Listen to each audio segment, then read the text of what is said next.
سورہ ملک میں اللہ نے کیا فرمایا کہ اللہ نے تمہیں بنایا، موت اور زندگی کو بنایا، وہ دیکھنا چاہتا ہے تم میں سے زیادہ اچھا عمل کون کرتا ہے۔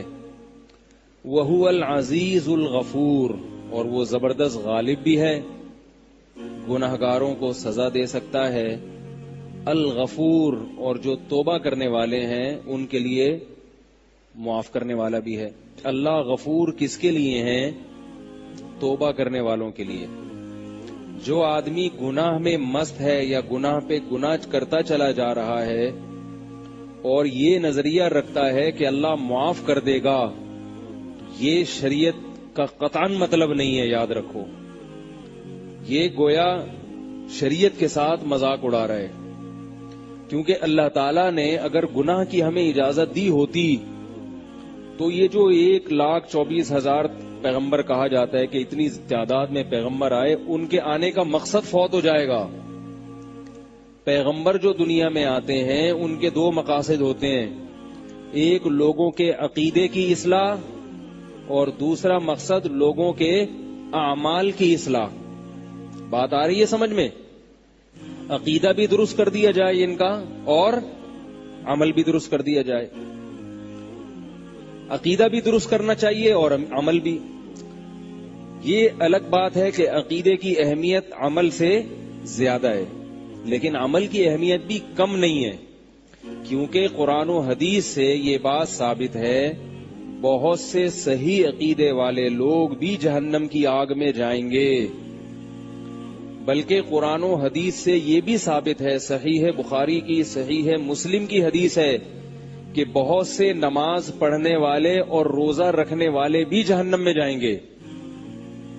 نہیں آ رہی میرا خیال ہے بات؟ یعنی صرف نماز کا پڑھ لینا بھی کافی نہیں ہے۔ آج لوگوں نے عمل کو بہت ہلکا سمجھ لیا ہے، ہلکا سمجھ لیا۔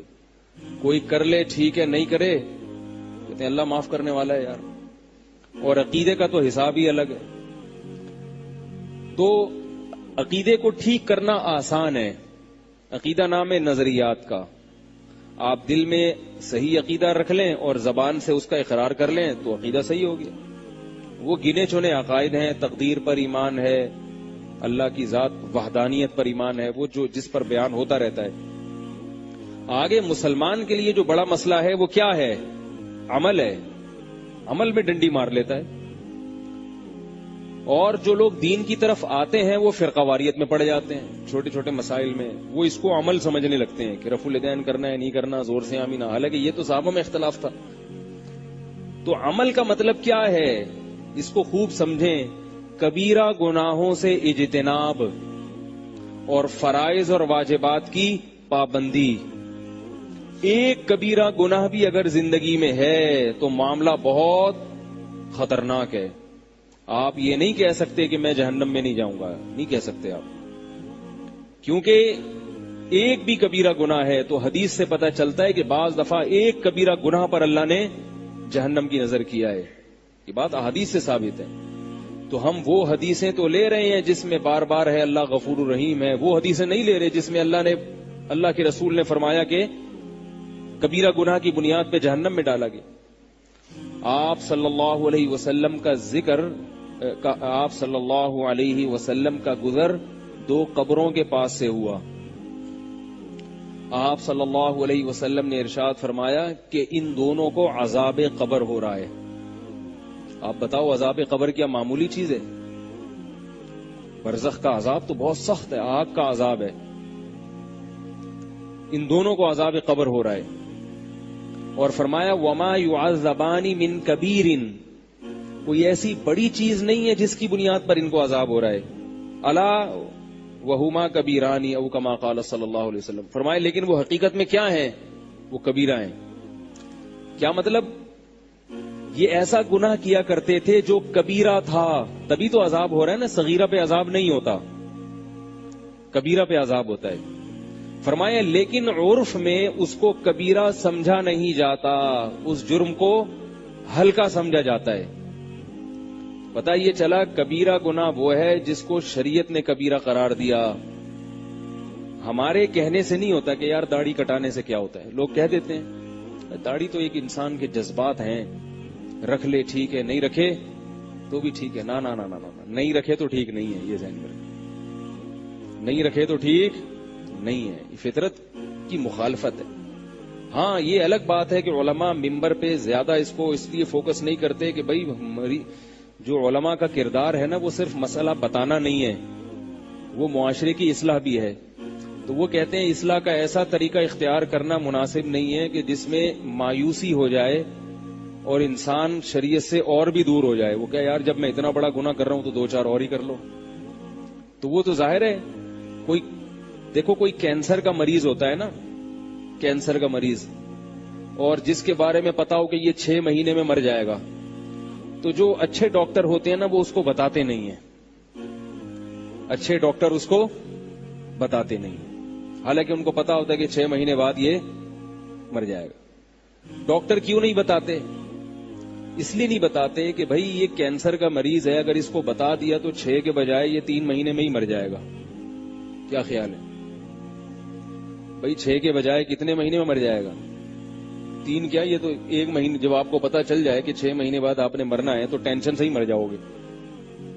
تو علماء بعض مسائل اس لیے نہیں بتاتے آپ کی خیر خواہی کے لیے, خیر خواہی کے لیے, کیونکہ اب داڑھی کاٹنا ایک کامن جرم بن چکا ہے, ایک ایسا جرم بن چکا ہے جو سبھی کر رہے ہیں. علماء کہتے ہیں اگر ہم یہ بتائیں بار بار کہ کبیرہ ہے کبیرہ ہے, تو نتیجہ کیا نکلے گا؟ وہ داڑھی تو نہیں رکھیں گے, نماز بھی چھوڑ دیں گے کہ یار جب یہ اتنا بڑا جرم ہم کر ہی رہے ہیں تو 2-4 اور ہی صحیح. تو یہ مصلحت کے خلاف ہوتا ہے. اس لیے میں بھی کہتا ہوں, جب بھی داڑھی پر بات کرتا ہوں بولتا ہوں بھائی رکھ لو, نہیں رکھتے تو کم از کم نماز نہ چھوڑو. کہیں ایسا نہ ہو کہ یہ کہہ لو کہ یار ہم تو ویسے گناہ گار ہیں, تو نماز پڑھنے کا کیا فائدہ. تو چلو آہستہ آہستہ آ جاؤ, پورے ایک دم سے نہیں آ سکتے, تھوڑے تھوڑے کر کے آ جاؤ, کیونکہ جو آنا چاہتا ہے اس کے لیے اللہ کی رحمت کے دروازے کھلے ہوئے ہیں.